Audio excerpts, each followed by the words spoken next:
दिल्लीतून आमचे नेते शांततेची हाक देतात. दिल्लीतून आमचे नेते शांततेची हाक देतात. सीमेवरून गावाकडे जवानांची प्रेतं येतात. दिल्लीतून आमचे नेते शांततेची हाक देतात. सीमेवरून गावाकडे जवानांची प्रेतं येतात. काय आमचे खंबीर नेते शांती वार्ता करण्यासाठी, काय आमचे खंबीर नेते शांती वार्ता करण्यासाठी, काय आमचे वीर जवान युद्धाशिवाय मरण्यासाठी. लष्कराच्या चौकीवर रोज होत असतो हल्ला. लष्कराच्या चौकीवर रोज होत असतो हल्ला. अतिरेक्यांची हिंमत एवढी भेदू शकतात लाल किल्ला. देशाच्या सुरक्षेची कोण कसली हमी देतात. सीमेवरून गावाकडे जवानांची प्रेते येतात. शांततेची आशा धरून लाहोरला नेली गाडी. शांततेची आशा धरून लाहोरला नेली गाडी. त्याच वेळी हैवानाने कारगिलमध्ये काढली खोली. किती सैन्य कामी आलं, किती पैसा खर्ची पडला. किती सैन्य कामी आलं, किती पैसा खर्ची पडला. बर्फामधल्या लढाईचा तो एक नवा इतिहास घडला. असल्या अवघड युद्धात सुद्धा आमचे वीर विजयी होतात. सीमेवरून गावाकडे जवानांची प्रेतं येतात. रक्ताला चटावलेले आमचे शत्रू बकासूर. रक्ताला चटावलेले आमचे शत्रू बकासूर. सैतानांना कळतील कसे सनईचे मंगलसूर. बळकावलेला सगळा काश्मीर पुन्हा जिंकून घेतला पाहिजे. बळकावलेला सगळा काश्मीर पुन्हा जिंकून घेतला पाहिजे. आजवर सांडल्या रक्ताचा मोजून सूड घेतला पाहिजे. स्वर्गामधून हुतात्मे त्या क्षणांची वाट पाहतात. सीमेवरून गावाकडे जवानांची प्रेतं येतात. सीमेवरून गावाकडे जवानांची प्रेतं येतात. नमस्कार, मी ऋषिकेश देशपांडे आणि तुम्ही पाहताय इन्स्पायर युथ बाय ट्रूथ. पुलं असं म्हणतात की उपजीविकेसाठी आवश्यक असणारं शिक्षण जरूर घ्या. पोटपाण्याचा उद्योग जिद्दीनं करा, पण एवढ्यावर थांबू नका. साहित्य, चित्र, संगीत, शिल्प, कला, नाट्य यातील एखाद्या तरी कलेशी मैत्री जमवा. पोटपाण्याचा उद्योग तुम्हाला जगवेल, पण कलेशी जमलेली मैत्री का जगायचं हे शिकवून जाईल. आणि का जगायचं हे शिकलेली माणसं समाजाला कशासाठी जगायचं याची प्रेरणा देत असतात. आपण आज अशाच प्रेरणादायी व्यक्तिमत्वाशी संवाद साधणार आहोत. आज आपण आलो आहोत सांगली जिल्ह्यातील कडेगाव येथील चंद्रकांत देशमुखे अर्थात बापजी काका यांच्याकडे. आपल्या दिव्यांगामुळे बापजी काका शाळेत जाऊ शकले नसले तरी ते आपल्या धान्याचा व्यापार लीलया बघत आले आहेत. त्याचबरोबर ते हिशोब सुद्धा कॅल्क्युलेटर प्रमाणे फास्ट करतात. 2002 आणि 2017चं अंध व अपंग साहित्य संमेलनाचं अध्यक्षपद त्यांनी भूषवलं आहे. चला तर मग संवाद साधूया बापजी काका यांच्याशी.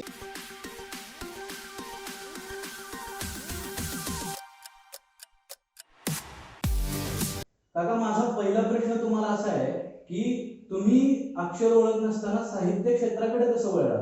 1965 भारत पाकिस्तान युद्ध चालू होता आणि त्यावेळी माझं वय फक्त 17 वर्षाचं होतं.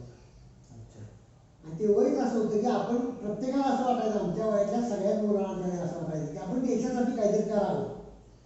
पण एक अंध व्यक्ती देशासाठी काही करणार नाही विचार आणखी लक्षात आलं. त्यावेळी गावात नुकती लाईट आली होती. घरोघरी रेडिओ वाजत होते आणि रेडिओमुळं आम्हाला ज्ञान मिळत होतं. त्याच्यामुळे आम्हाला फक्त दैनिकातून ज्ञान मिळालं आणि रेडिओचं ज्ञान मिळाल्यामुळं ज्ञान आमच्या हातात आल्यासारखं झालं. बातम्यांची वेळ झाली की बातम्या लावायच्या, एरवी गाणी ऐकायची आणि मग बातम्या ऐकताना सगळ्या जगाची परिस्थिती बातम्यांच्या द्वारा कळायच्या मला. मग त्या दरम्यान मला हिंदी रेडिओ BBC ऐकायची सवय लागली आणि त्याच्यातनं अगदी सविस्तर अगदी सखोल बातम्या मला ऐकायला मिळाल्या. आणि मग माझ्या ज्ञानाची कक्षाही उंचावर गेली आणि माझी जिज्ञासा पण वाढत गेली आणि मग मी रेडिओच्या माध्यमातून ज्ञान मिळवायला लागलो आणि मला असं वाटायला आपण देशासाठी काहीतरी करूया. पण 2 महिने विचार करून मी मला सुचलं की मी देशासाठी काय करू शकतो. समजा मिश्रित नोकरी लावायची म्हणजे आल्या माणसाला कोण घेणार? चप्पलला पॉलिश करायचे कोण ठेवलं का? बुटाला पॉलिश करायची सैनिक ठेवणार नाही. असं ज्यावेळी वाचलं त्यावेळी एक विषय अति सहज असं झालं की आपण आपल्या मातृभाषा मराठीतल्या कविता केल्या तर आपल्या देशाची काहीतरी सेवा घडेल. फार मोठी नाही लव मात्र घडेल. एक फुल नाही पण फुलाची पाकळी असं समजून मी कवितेकडे बोललो आणि माझ्या कविता व्हायला लागल्या. त्यावेळेच्या माझ्या वयाच्या मित्रांनी त्या ऐकल्या. त्याचा गावात प्रचार प्रसार व्हायला लागला. दरम्यान मराठी शाळेमध्ये कडेगावच्या मराठी शाळेमध्ये एक कलापथक घडायचं असताना त्या कलापथकामध्ये मला बोलवलं. आणि मी त्या कलापथकाला 1-2 दिवस गेलो आणि मग मी त्या कलापथकाला होऊन गेलो. दिवस रात्र माझ्या होते ती कलापथक, त्यातली गाणी, नवी कविता रचायची. त्यावेळी लक्षात राहायचं नाही, लिहायचं ज्ञान पहिल्यापासून नव्हतं. मग मी त्या सिनेमाच्या चालीवर असायचो की जेणेकरून चालीच्या माध्यमातून कविता लक्षात राहावी, असं माध्यम मी पहिल्यांदा निवडलं. आणि त्या माझ्या कविता शाळेतली मुलं म्हणायची आणि गावात त्याला प्रचंड प्रतिसाद मिळाला. इतका की मला कुठल्याही ऑफिसात गेलं कवी म्हणून कडेगावचं माझी यायची, कवी म्हणून सगळे ओळखायला लागले. आणि मग मलाही ती गोष्ट बरी वाटायला लागली की माझ्यासारख्या अन्य माणसाला ही वेगळी ओळख पटून मिळते. आणि आजपर्यंत मी माझं घर, माझं दुकान, माझा मोहल्ला, माझी गल्ली हे सोडून कधी बाहेरच गेलो होतो. पण बाहेर कुठे माणसं चांगली चांगली माणसं भेटली की मला नमस्कार चमत्कार म्हणायची, खुशाली विचारायची.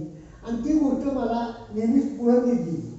आणि त्याच कोणातून माझ्या कवितेची कक्षा वाढत गेली, ज्ञानाची कक्षा वाढत गेली. आणि नंतर वेगवेगळे मित्र भेटले, त्यांनी वेगवेगळ्या माध्यमातल्या कादंबऱ्या आणल्या, सामाजिक, ऐतिहासिक, राष्ट्रीय, पौराणिक अशा वेगवेगळ्या कादंबऱ्या ऐकत गेलो. आणि मला कवितेचा एक नाद लागला की घरात वडील होते, 2 भाऊ होते, हे सगळं उद्योग करत होते. माझ्याकडे तसं काम काहीच नव्हतं. तसं मी घरात आडगळ असायचं होतो, पण माझ्या घरातली माणसं मला अंध आहेस किंवा त्या घराच्या आडगळ आहेस असं कधी जाणवून नाही द्यायची नाही. मला ते फार चांगल्या दर्जाने वागवायचे. देशप्रेमातून कविते या क्षेत्राकडे काय करू शकतो आपण, तर आपण साहित्य क्षेत्राकडे वळून एक देशसेवा, देशप्रेम आपलं व्यक्त करू शकतो. हे तुम्ही म्हणून ह्या कविता क्षेत्राकडे वळा, ही आमच्यासाठी पण खूप अभिमानाची गोष्ट आहे. आणि त्याचबरोबर मी मग दुसरा प्रश्न तुम्हाला असा विचारेन की तुमच्याकडे अनेक जण चर्चा करायसाठी येतात, मार्गदर्शन घेण्यासाठी येतात. तुम्ही अनेक संदर्भ उत्तम देऊन त्यांना चांगले संदर्भ देत असता. तर ते कशातून तुम्ही संदर्भ देता एकंदरीत आणि ते कसे मिळतात तुम्हाला संदर्भ? जर आपण आपल्या मुलाला चांगल्या प्रकारे तुम्ही वाढवलं तर बाहेरची माणसंही त्याला किंमत देतात. ह्याचं खरं स्वरूप, खरं मूळ माझ्या घरात आहे. माझ्या घरातली माणसं मला प्रत्येक गोष्टीचा सल्ला, त्यावेळी माझे वडील भाऊ असताना विचारतो, आज कुठले सुनायला नातवंड आहेत, आज पण विचारतात. आणि ह्या गोष्टीमुळं मला काय कळतं का नाही यापेक्षा त्यांना असं वाटतं की ह्या माणसाला कळतं. वस्तुस्थिती अशी आहे की मला किती कळतं हे मला माहिती नाही, पण मी सांगितलेलं त्या लोकांना आवडतं. आणि म्हणून मी आपली माझी मूर्तीमध्ये त्यांच्याकडून मागत असतो की लोक ते आनंदाने स्वीकारत असतात, त्याबद्दल आदर व्यक्त करतात. आणि त्या तसा असा माझा आदर वाढत गेला. मी कुठे विद्यापीठात शिकायला गेलो नाही, कुठे शाळेत गेलो नाही, मी निरक्षर आहे तर निरक्षरच आहे. पण असं होत गेलं की घरच्यांनी किंमत दिल्यामुळे बाहेर त्यावेळी दिली. आणि हळूहळू माझ्या घरच्या रुंदावत होते. मला ती बोललोच मी पुस्तकाच्या माध्यमातून, ग्रंथाच्या माध्यमातून. तसं आणखी एक अशी गोष्ट घडली की माझ्या वयाचं 10-11 वर्ष वय असताना मला एक मित्र भेटले माझे, म्हणजे ओळख नव्हते. ते घरी रोज येऊन माझ्या घरी ग्रंथ वाचन करायचे. आणि ते तिथं खूप साऱ्या बायका, माणसं, म्हातारी माणसं ते ग्रंथ ऐकायला यायचे. आणि मग ग्रंथ ऐकायची मला पण चांगली सवय लागली. ते जवळजवळ वयाचे 20 वर्ष उलटून जाईपर्यंत ते ग्रंथ पुस्तक मोठ्या वाटायचे ग्रंथ. त्या माध्यमातून वेगवेगळे ग्रंथ माझ्या कानावरून गेले. वेगवेगळ्या महापुरुषांची चरित्र माझ्या माहिती होत गेली. ऐतिहासिक, सामाजिक, पौराणिक कादंबऱ्याच्या माध्यमातून ऐकायची. बरोबर. आणि आपले जे महापुरुष आहेत, अवतार झालेले आहेत, विष्णूचे 10 अवतार यायचे, त्या अवताराची चरित्र मला ग्रंथाच्या माध्यमातून ऐकायला मिळाली. रामांच्या आयुष्यात काय घडलं, कृष्ण कसे जगले, कसे वागले, कसे मोठे झाले, अशा सगळ्या गोष्टी मिळत गेल्या की मी लोकांना सांगितलं की लोक म्हणायचे हा माणूस ज्ञानी आहे. असं काही नव्हतं. मी ऐकायचो आणि ऐकायला मेंदून साठवायची सवय लागली होती. कारण अंध आहे, लिहून ठेवत असताना माणूस साठवत नाही. त्याला असं माहिती आहे किंवा आपण लिहून ठेवतो कधी वाचू शकतो, आम्हाला ती सोय नाही. तेव्हा आम्हाला ऐकायला डोक्याच्या एवढी एकच सोय आहे. म्हणून आज 80 ते 300 मोबाईलचे नंबर माझ्या डोक्यात आहे. कुठलाही नंबर मी आज दाबू शकतो. एखादा माहिती झाला की मी लगेच दाबू शकतो. काय कारण तर दुसरं पर्याय नाही. माझ्या मोबाईलला सेव्ह करायची सोय आहे, पण ती सेव्ह केलेलं वाचायची माझ्या पद्धत नाही ना, मला ती सोयच नाही. तेव्हा फक्त लक्षात ठेवणे एवढी एकच आहे. आणि लक्षात ठेवणे पुढे उतरूच करणे. त्याचबरोबर तुमचा सामाजिक विषयांवर पण फार भर असतो. समाजात चालणाऱ्या रोजच्या घटना सुद्धा तुम्हाला माहिती असतात. तर ते तुम्ही कशाच्या माध्यमातून ते ज्ञान ग्रहण करता? बरोबर, विषय बरोबर. माझ्याकडं कमीत कमी रोज 10-20 माणसं येऊन भेटतात मला. ती अगदी न चुकता रतीब लावल्या रोजची. जो माणूस 2 वाजता येणार तो 2 वाजता येतोच येतो. जो माणसाचा माणूस संध्याकाळी बसायला येतो तो येतोच येतो. त्याचे आले घरात व्यापार असतात, कटकटी असतात. कुणी शेतकरी आहे, कुणी व्यापारी आहे, कुणी दुकानदार आहे, कुणी साधा माणूस आहे, कुणी नोकरदार आहे. पण ती माझी भेट चूक होत नाही आणि त्यांच्या माध्यमातून मला वेगवेगळी माहिती जगाची कळत असते. बरोबर. त्याचबरोबर रेडिओ आणि माझ्या डेस्कवर काय आहे 2 रेडिओ ठेवलेले असतात. अच्छा. तुम्ही 2002 आणि 2017 सालच्या अंधाभंग साहित्य संमेलनाचं अध्यक्षपद भूषवले. तर एकंदरीत तो अनुभव कसा होता आणि साहित्य संमेलनाबद्दल माहिती द्या. मे 2002 साली माझ्या मुळीच ओळखीची नसणारी कोल्हापूरची काही मुलं माझ्याकडे आली. तुमच्याच व्हायची असतील ती 25, 27, 30, 19, 22 अशी 20-30 वयोमानाची मुलं माझ्याकडे आली. त्यात एक होते घाडगे म्हणून बाळासाहेब घाडगे. त्यांचं गाव कसबे आहे. त्यांनी एक हुतात्मा अपंग विकास संस्था चालू केली होती ह्याला हातकणंगल्याला. आणि त्यांच्या पाठीशी जयवंतराव हे ठामपणे उभे होते. त्यांना त्यांचा पाठिंबा होता. त्यांनी त्यांच्या डोक्यात अशी कल्पना आली की आपण राज्यस्तरीय अंध अपंग लोकांचं संमेलन घेऊया. आणि हे होत असताना बाळासाहेब गाडग्यांना असं कळणार बाबा अध्यक्ष आणि ते बी नवीनच होते. ते काय त्या साहित्य क्षेत्रात मुरलेले नव्हते, ते नवीनच होते.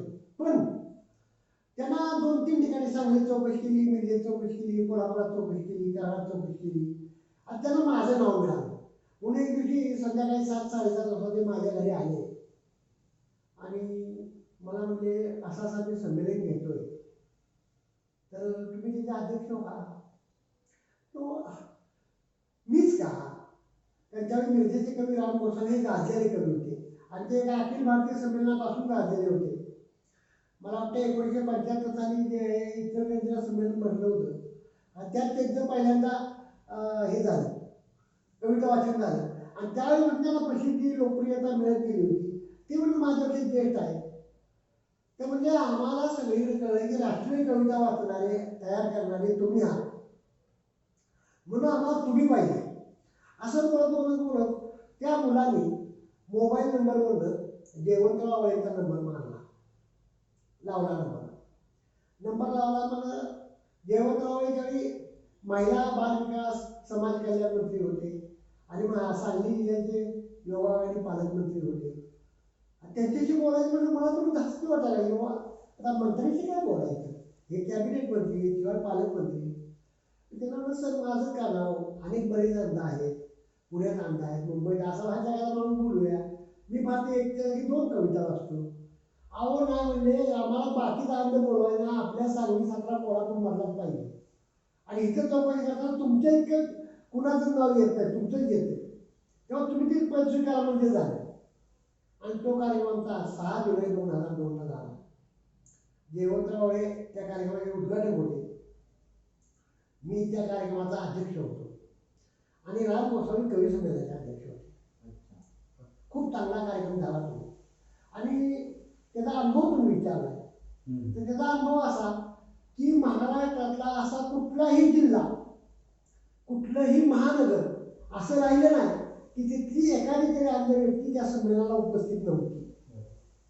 सगळीकडे मुंबईचे होते, पुण्याचे होते, नागपूरचे होते, भंडारा, अमरावती, सगळीकडं मराठवाडा, विदर्भ आणि पश्चिम महाराष्ट्र, कोकण सगळीकडं अंध अपंग लोळे पांगळे छोटे मुके सोडून मुख्याचं संमेलन काम नाही असे सगळे जमले होते. आणि त्याचा मी अध्यक्ष झालो. त्यावेळी माझ्याकडे मोबाईल नव्हता.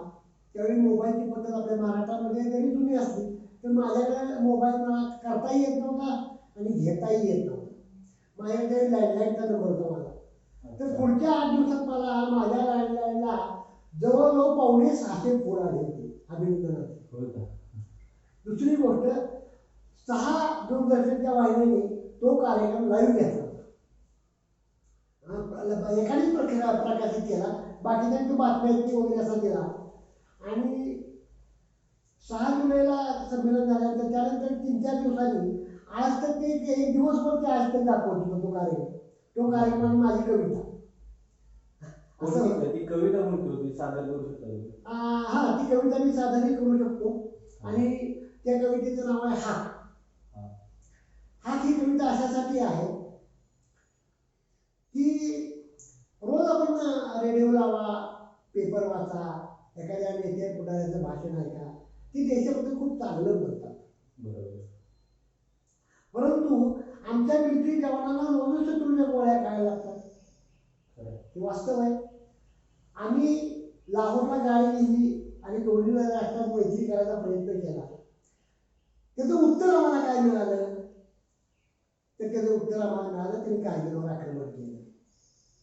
आणि म्हणून ती कविता सुचलेली आहे मला. ती कविता 2002च्या कार्यक्रमात वाचली, बहुतेक ती 2001 किंवा 2000ची असावी. ती मी वाचतो, तुम्हाला ऐका ती कविता. कवितेचं शीर्षक आहे हाक. नंतर ही कविता वाचून झाली की या कवितेबद्दलचे काही अनुभव मी सांगणार. दिल्लीतून आमचे नेते शांततेची हाक देतात. दिल्लीतून आमचे नेते शांततेची हाक देतात. सीमेवरून गावाकडे जवानांची प्रेते येतात. काय आमचे खंबीर नेते शांती वार्ता करण्यासाठी, काय आमचे खंबीर नेते शांती वार्ता करण्यासाठी, काय आमचे वीर जवान युद्धाशिवाय मारण्यासाठी. लष्कराच्या चौकी चौकीवर रोज होत असतो हल्ला. लष्कराच्या चौकी चौकीवर रोज होत असतो हल्ला. नेत्यांची हिंमत एवढी भेटू शकतात लाल किल्ला. देशाच्या सुरक्षेची कोण कसली हमी देतात. सीमेवरून गावाकडे जवानांची प्रेते येतात. शांततेची आशा धरून लाहोरला नेली गाडी. शांततेची आशा धरून लाहोरला नेली गाडी. त्याच वेळी हैवानाने कारगिलमध्ये काढली कोळी. किती सैन्य कामी आलं, किती पैसा खर्ची पडला. किती सैन्य कामी आलं, किती पैसा खर्ची पडला. लढाई बर्फामधल्या लढाईचा तो एक नवा इतिहास घडला. असल्या अवघड युद्धात सुद्धा आमचे वीर विजयी होतात. सीमेवरून गावाकडे जवानांची प्रेते येतात. रक्ताला चटावलेले आमचे शत्रू बकासूर. रक्ताला चटावलेले आमचे शत्रू बकासूर. सैतानांना कळतील कसे सदैवचे मंगळसूर. बळकावलेला सगळा काश्मीर पुन्हा जिंकून घेतला पाहिजे. बळकावलेला सगळा काश्मीर पुन्हा जिंकून घेतला पाहिजे. आजवर साठल्या रक्ताचा बुडून सूड घेतला पाहिजे. स्वर्गामधून हुतात्मे या क्षणांची वाट पाहतात. सीमेवरून गावाकडे जवानांची प्रेते येतात. अतिशय म्हणजे भावुक करणारी कविता आहे. आणि ही कविता तुम्ही एका संमेलनामध्ये म्हटली होती आणि तिथल्या शेतकऱ्यांनी हो, तुमची भेट हा तो घेतली. अनुभव मी सांगणार. हा. तसे आणखी एक दोन अनुभव मी तुम्हाला सांगणार. तो अनुभव मला चचेगावमध्ये आला. चचेगाव आणि कराडजवळ चचेगाव आहे आणि तिथे एका महाविद्यालयाचा कॅम्प चालू होता. वार्षिक कॅम्प असतो ना तो, त्यांचा कॅम्प चालू होता. काय म्हणतात त्या कॅम्पला, म्हणजे आता करेक्ट शब्द मला लक्षात नाही. तो कॅम्प चालू होता. तिथं मला कवी म्हणून बोललं होतं आणि आम्ही गेलो. एका हुतात्मा स्मारकामध्ये जाऊन फुलं वगैरे वाहिली. कुणाचं काय माहिती नाही, कारण वाचता येत नाही ना. फुलं वगैरे वाहिली, दर्शन घेतलं त्या हुतात्म्याचं आणि व्यासपीठावर मी कविता वाचली. कविता वाचली आणि माझं जे वय आहे ते 72. त्या वयाच्या मनुष्याला आणि माझ्या गळ्यात पडून रडायला लागला. ही घटना 2003ची आहे. रडायला लागला. माझ्या लक्षात येणार हा माणूस काय होतोय. आणि नंतर मग त्या गावातले सरपंच आले. त्यांनी सांगितलं, अहो तुम्ही जी कविता वाचली त्या कवितेचा प्रसंग ह्याच्या लक्षात काढला. ह्याचा मुलगा होता तुम्हाला आलाय आणि त्याला बोलवून तुम्ही कविता वाचायला लागलाय आणि त्यांच्या मुलाच्या होतात ते स्मारकामध्ये तुम्ही फुलं वगैरे पाहिजे त्याच्यासमोर कार्यक्रम आहे म्हणून ते बाबा ऐकाय आले आणि त्यांना त्या सगळ्या गोष्टीच्या आठवणी होतात म्हणून ते करतात. सावरकरांनी सागरात उडी जेव्हा मारली होती. सावरकरांनी सागरात उडी जेव्हा मारली होती. पुत्रराजाच्या पराक्रमाने भारत माता भारली होती. होण्यासाठी ध्येयपूर्ती कैद पडली धारातीर्थी. आमच्या दुबळेपणावर स्वर्गातून त्या हस्तात होती. स्वराज्याच्या प्राप्तीसाठी केवढे ते बलिदान होते. लोकशाही शब्दाचीही आज आम्हाला घाण होते. लोकशाही शब्दाचीही आज आम्हाला घाण होते. 5 जून 1989 ही कविता वाटते काहीतरी जानेवारी फेब्रुवारी 1989 आहे. 5 जून 1989 आम्ही अभयारण्यामध्ये पर्यावरण संमेलन घ्यायचो. त्यावेळी आम्ही ते 4-5 वर्षाचा उपक्रम राबवला. आपलं जे सागरखेड अभयारण्य आहे तिथं आम्ही दरसाल 5 जूनला जाऊन संमेलन घ्यायचो. तेही असं की संध्याकाळी 4 वाजेपर्यंत तिथं जमा येतो. 5 ते 7 कवी संमेलन, 7च्या पुढे थोडं अनुभव पत्र, रात्री कवितेची मैफिल ती ओपन असायची बंद. आणि दुसरी दिवशी सकाळी उठायचं, सकाळी तिथंच झोपायचं. दुसरी सकाळी उठायचं, आंघोळ वगैरे करायच्या, सागरेश्वराचं दर्शन घ्यायचं आणि आपल्या गावी जायचं. असा मी 5-6 वर्ष कार्यक्रम राबवत होतो. सांगलीचे प्रसिद्ध वकील ॲडव्होकेट दत्ताजीराव माने आले होते आणि ते त्यावेळी नवभारत लोक आंदोलन नावाचं एक आंदोलन चालवत होते की लोकशाहीमध्ये सर्वसामान्य लोकांना काय अधिकार आहेत ते त्यांनी कसे वापरावे. त्यांना जर इथं कोण त्यांना साथ देत नसेल, त्यांचं जर कोण ऐकत नसेल तर त्यांनी कुठं संपर्क साधावा, त्यासाठी त्यांनी काय करावं, अशी ती पुस्तिका मी विकत होते आणि ते स्वतः 1-2 तास भाषण बी करत होते. आणि जिथं जाईल ना तिथं ते स्वतःचा डबा घेऊन जायचे, स्वतःच्या डब्यातलं खायचे, तिथंच झोपायचे. असं ते वर्ष 2 वर्ष कार्यक्रम राबवत होते. आणि ते संपूर्ण महाराष्ट्रभर त्यांचं ते काम कोरलेलं होतं. त्यात उत्तमराव पाटील होते, माजी सनदी अधिकारी उत्तमराव पाटील, हायकोर्टाचे न्यायमूर्ती बी जी कोळसे पाटील, त्यावेळी हायकोर्टाला असलेले न्यायमूर्ती पी सावंत, अशी मोठमोठी माणसं होती. आपले ज्यांनी जिल्हा परिषदेची संपूर्ण घटना लिहिली ते प्राचार्य पी पाटील, दमाकरा, एवढी खूप मोठी मोठी माणसं त्यात होती. आणि त्याच्यातर्फे माने साहेबच खेळत होते. तर तिने तासभर भाषण केलं कवितेच्या मध्ये. कारण आम्ही तशी संधी दिली, त्यांनी सांगितलं आम्हाला मला कवितेच्या मध्ये बोलायचं आहे का आता म्हणजे भरपूर समाज जमला आहे. आणि ते मोठं गेस्ट हाऊस एकदम जमून होतं सगळेजण. मग साहेबांनी भाषण केलं आणि नंतर भाषण संपल्यावर मग कवितेला माझा नंबर आला. म्हटलं सर तुम्ही आता जे बोलला भाषण केलं नवेगाव लोकांदरम्यान जे भाषण केलं तर नवेगाव लोक आंदोलन जे आहे नवभारत लोक आंदोलन, तर म्हणजे त्याचे जे विचार की माझ्या एका छोट्या कवितेत थोडे आले, तुमच्याची विस्ताराने नाही आहे. आणि मग मी ही कविता वाचली.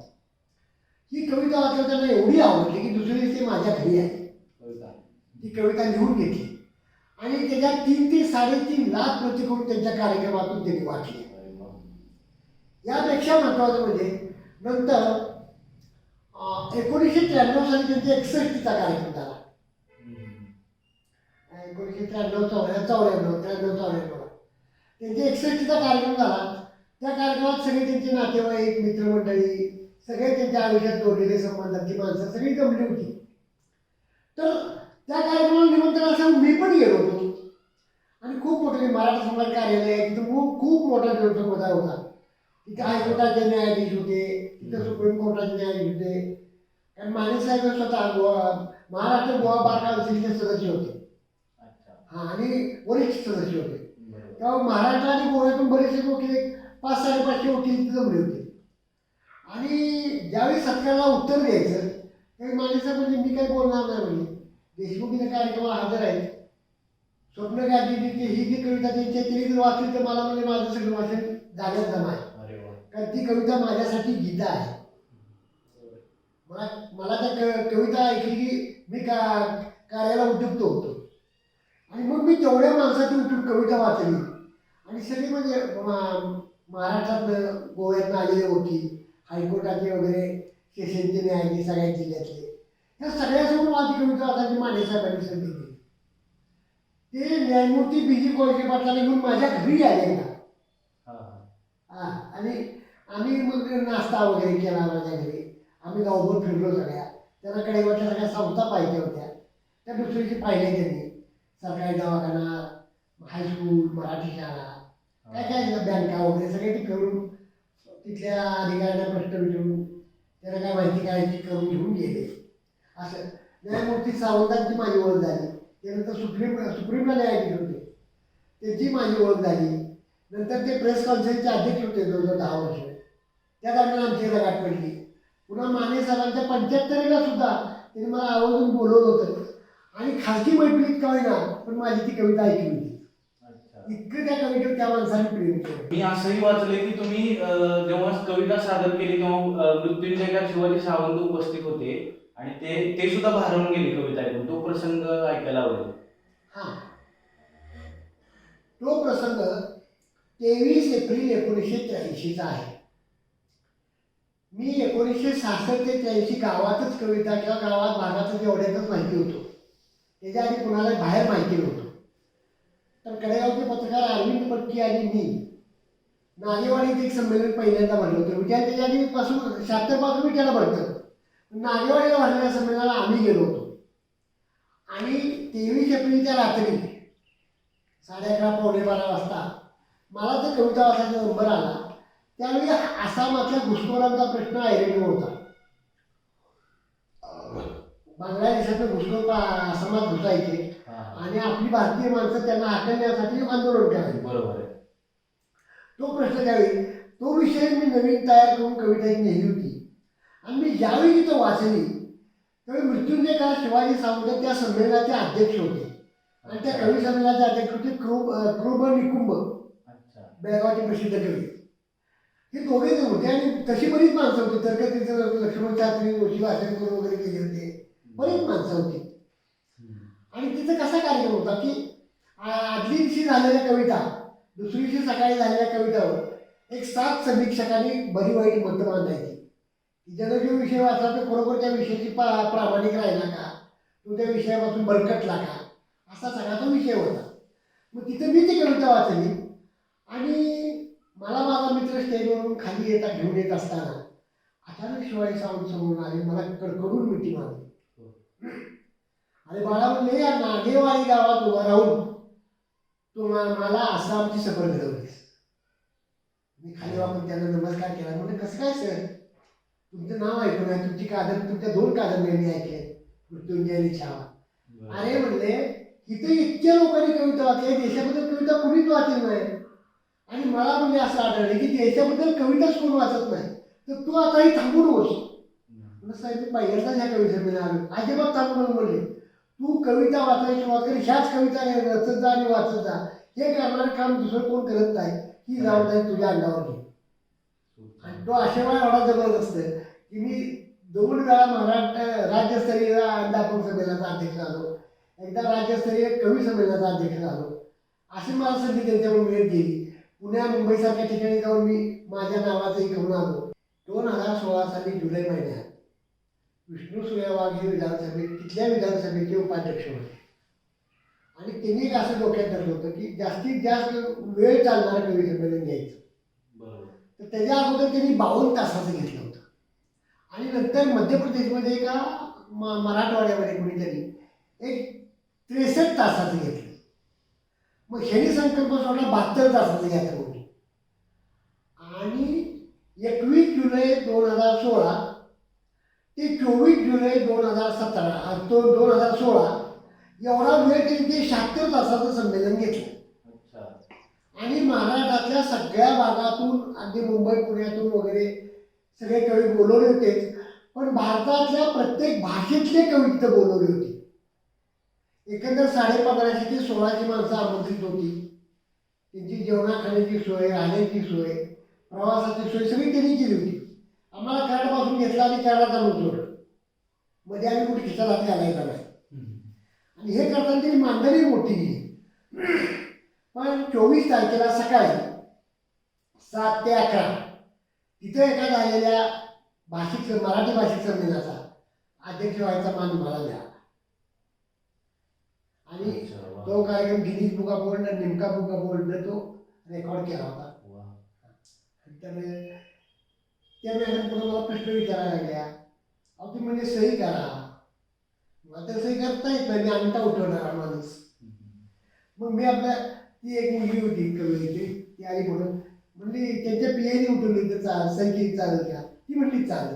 आणि त्या मुलीने सही केली. घरात, गावात, राज्यात, देशात, जगात कुठेही जे घटना घडतात त्याचं प्रतिबिंब तरुणांच्यावर उठतच असते.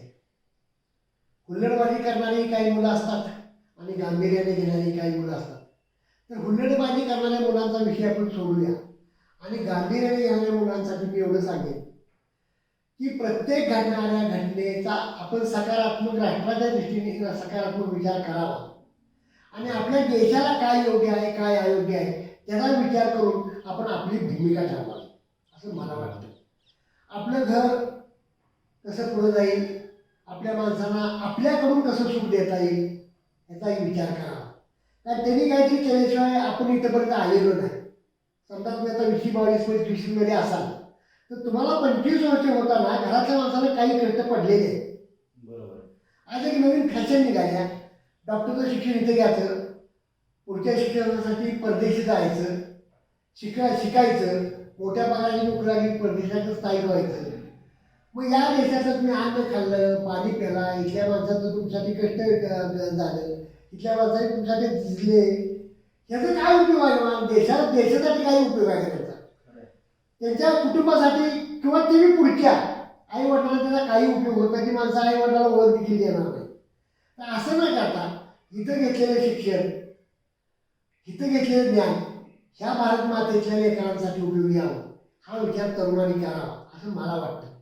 दुसरी गोष्ट, हल्ली प्रत्येकजण नोकरीच्या मागे लागला. तर नोकरीच्या मागे लागून सुद्धा कुठेतरी लाचारी पत्करायची. जेवढा माणूस जास्त सुशिक्षित तेवढा तो लवकर लाचार होतो असं मला वाटतं बरं का. कदाचित माझं मत माझ्यापुरतं असू दे. जितका ज्या शिकला तेवढा तो लवकर लाचार होतो, त्याला स्वाभिमान राहत नाही. कारण ज्यावेळी परकीय राज्यसत्ता आली त्यावेळी सुशिक्षित माणसं त्यांच्या आधीने अगोदर झाली आणि जे पताकातून पंढरीला जातात तिने आपला धर्म कधी सोडणार. चांगल्या माणसाने आपला धर्म बदलला. कोण ख्रिश्चन झालं, कोण मुस्लिम झालं, काय झालं. पण जी माणसं वेगळी आहेत, जी अडाणी आहेत, जी कमी शिक्षित आहेत, ती माणसं मात्र आपल्या धर्माशी आपल्या देशाबरोबर चिटकून राहिली. तर तुम्ही किती शिकता याच्यापेक्षा तुम्ही काय शिकता आणि तुमच्या शिक्षणाचा देशाला आणि घरच्याला काय उपयोग, गावाला काय उपयोग आणि तुम्ही आपल्या माणसांचं परिस्थिती कशी सुधाराल याचा विचार तरुणांनी करावा एवढी माझी त्यांना कळकळीची विनंती आहे. इतकी वर्ष झाली इथं लोकशाही आली, इतकी वर्ष झाली इथं लोकशाही आली, भेटला नाही एक सुद्धा शेतकऱ्याचा वाली. इतकी वर्ष झाली इथं लोकशाही आली, भेटला नाही एक सुद्धा शेतकऱ्याचा वाली. सगळेच म्हणतात शेती आहे या देशाचा कणा, सगळेच म्हणतात शेती आहे या देशाचा कणा, निसर्गाचा दरसाल त्याला छळतो लहरीपणा. अतिवृष्टी अनावृष्टी कधी गारपीट, अतिवृष्टी अनावृष्टी कधी गारपीट, माती मोल कष्ट होतं येतो त्याला वीट. दिडकी नाही खिशात जरी हयात सारी गेली, भेटला नाही एक सुद्धा शेतकऱ्याचा वाली. सहकार आला दिवस काही गेले आनंदात, सहकार आला दिवस काही गेले आनंदात, हळूहळू दुष्प्रवृत्ती घुसली सहकारात. एकाहून एक सरस भस्मासूर आले, एकाहून एक सरस भस्मासूर आले, कर्जाखाली बिचाऱ्याचे पिचून ऊर गेले. कोणी विषाची कुपी कोणी दोरी जवळ केली, भेटला नाही एक सुद्धा शेतकऱ्याचा वाली. समाजातला कुठला घटक सांगा त्याला छळत नाही, समाजातला कुठला घटक सांगा त्याला छळत नाही. शेती करणाऱ्या पोराला बायको सुद्धा मिळत नाही. हसत हसत लुंग्या सुंग्यांना माळ घालतात पोरी, हसत हसत लुंग्या सुंग्यांना माळ घालतात पोरी. लग्नाशिवाय शेतकऱ्याची पोरं राहतात पोरी. राबणाऱ्या आता तुला जाग पाहिजे आली, राबणाऱ्या आता तुला जाग पाहिजे आली, भेटला नाही एक सुद्धा शेतकऱ्याचा वाली. जागा होईल, जागा होईल भूमिपुत्र घुमेल एकीचा नारा, जागा होईल भूमिपुत्र घुमेल एकीचा नारा. सगळ्या व्यवस्थेचे जेव्हा क्षणात वाजतील मारा, दबले पिचले जीव करतील जगण्यासाठी क्रांती. क्रांती वाचून मिळणार नाही या देशाला शांती. आठवा पूर्वी याच हाताने हरित क्रांती केली, भेटला नाही एक सुद्धा शेतकऱ्याचा वाली. अशा प्रकारे